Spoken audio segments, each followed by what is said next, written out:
এই যে আমার বরের কাণ্ড দেখাতে এলাম। মানে আমি যা যা খেতে ভালোবাসি আজকে সকালবেলা দেখি সবকিছু বাজার থেকে নিয়ে চলে এসেছে।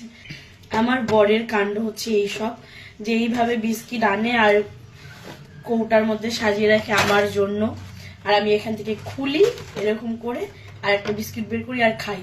মানে আমাকে ভাত টাত না দিলেও হবে, সারাদিন বিস্কিট দিলে আমি বিস্কিট খেয়েই বেঁচে থাকতে পারবো।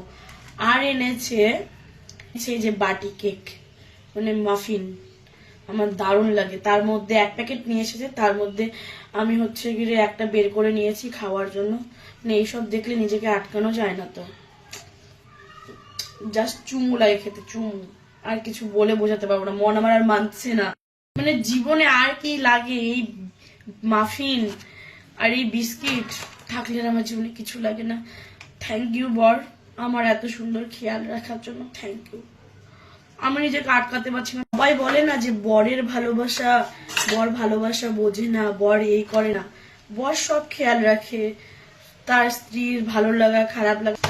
স্বামী হচ্ছে এরকমই, যে স্ত্রীর কি খেতে ভালো লাগে, কিটা কোনটা পছন্দ, সবকিছু সবকিছু নিয়েই তো স্বামী স্ত্রীর সম্পর্ক, তাই না বলুন?